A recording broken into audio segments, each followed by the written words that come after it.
সাতক্ষীরা বিজিবির অভিযানে বিপুল পরিমাণ ভারতীয় রূপার গহনা সহ 2 জন চোরা কারবারিকে আটক করেছে বিজিবি।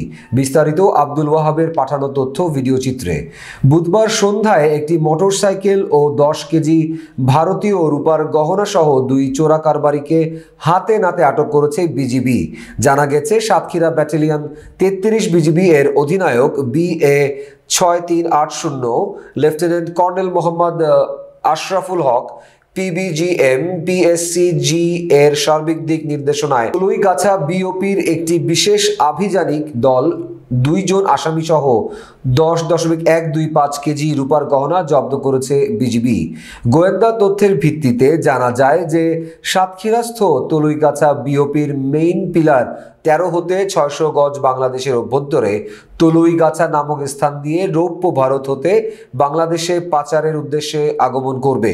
উক্ত সংবাদ প্রাপ্তির তলুইগাছা বিওপির নায়েবে সুবেদার মোহাম্মদ আনোয়ার হোসেনের নেতৃত্বে একটি চৌকস আভিযানিক দল বর্ণিত স্থানে কৌশলে অবস্থান গ্রহণ করে।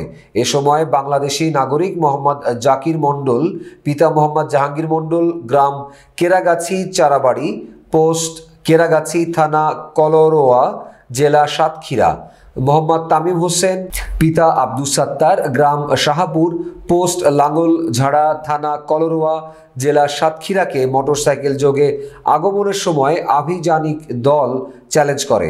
পরবর্তীতে মোটরসাইকেল তল্লাশি করে সিট কাভারের নিচে ফিটিং ও স্কচ টেপ দিয়ে মোড়ানো অবস্থায় 10.125 কেজি ভারতীয় রৌপ্য উদ্ধার করে। অবৈধভাবে রূপার গহনা ভারত হতে বাংলাদেশের অভ্যন্তরে পাচারের দায়ে উক্ত ব্যক্তিকে মোটরসাইকেল সহ আটক করা হয়।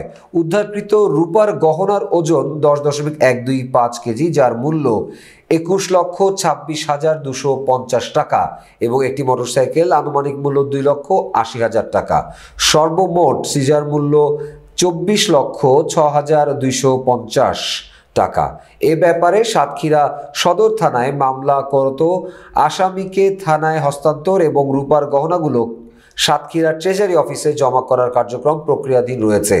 চোরা কারবারি কর্তৃক বর্ণিত রৌপ্য শুল্ক কর ফাঁকি দিয়ে অবৈধভাবে ভারত হতে বাংলাদেশে পাচার করায় জব্দ করা হয়। এভাবে ভারতীয় দ্রব্য সামগ্রী চোরাচালানের কারণে দেশীয় শিল্প ক্ষতিগ্রস্ত হবার পাশাপাশি দেশ উল্লেখযোগ্য রাজস্ব আয় হতে বঞ্চিত হচ্ছে। দেশের রাজস্ব ফাঁকি রোধকল্পে বিজিবির এরূপ মহতী উদ্যোগ দেশপ্রেমিক ও জনস্বার্থে পরিচালিত অভিযানে উপস্থিত স্থানীয় জনগণ সাধুবাদ জ্ঞাপন করে এ ধরনের অভিযান অব্যাহত রাখার জন্য অনুরোধ করেন ব্যাটালিয়নের অধিনায়ক।